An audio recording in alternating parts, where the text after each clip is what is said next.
Inara, kenapa sih kamu ngotot banget gitu loh? Pengen tetap sama Insanul Fahmi, kenapa? Kamu udah hamil. Masalahnya gini, lucu banget gitu. Kamu pengen cepet-cepet menyelesaikan masalah gitu ya. Pengen duduk bertiga menyelesaikan masalah. Masalah apa yang perlu kamu selesaikan? Kamu cukup mundur. Kalau pengen masalah cepat selesai, kamu cukup mundur. Kamu kan orang yang datang belakangan. Jadi kamunya yang punya inisiatif mundur. Kalau kamu mundur, otomatis masalah akan cepat sendiri. Selebihnya itu tinggal urusan si Mawa sama si Fahmi. Si Mawa mau melanjutkan apa enggak itu hak dia, itu urusan dia, bukan urusan kamu. Kamu hanya punya ranah untuk menentukan sikap, bukan mendesak orang lain untuk menentukan sikap. Tidak. Gitu. Pertanyaannya, kenapa kamu ngotot banget? Pengen juga menguasai si Fahmi, kenapa? Harus banget duduk bertiga itu kenapa? Apakah kamu udah hamil? Iya, jadi kamu harus mempertahankan si bapaknya Jabang Bayi itu. Jadi menuntut si Mawa untuk bisa duduk bertiga menyelesaikan masalah.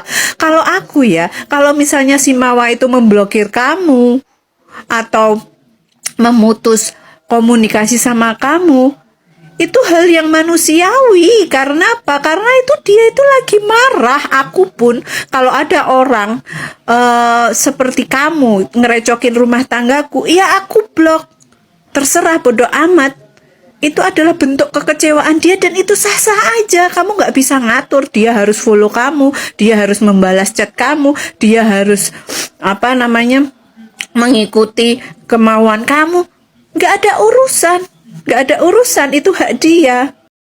Khawatir gitu kan. Terus sebenarnya kita ingin membuka nih siapa aja orang-orang yang mencoba menghasut terus menerus, ya kan? Karena saya kenal Mawa, sebenarnya Mawa tidak seperti itu.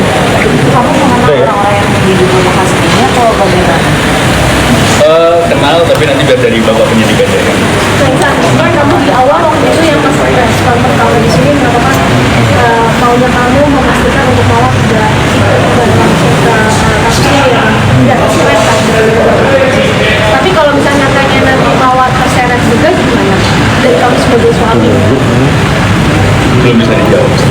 Ada kekhawatiran nggak sih? Pasti ada lah, namanya Soalnya pasti kan ada. yang untuk modal kan belum ada Iya. mungkin bagaimana ya? Ya karena memang bagaimanapun ini kan urusannya rumah tangga, kita kan pasti mengutamakan perdamaian, ya kan. Makanya sebenarnya kenapa kita kesini itu yang ingin kita ungkap ini orang-orang yang kontra dengan perdamaian, yang selama ini mungkin nggak kelihatan ya,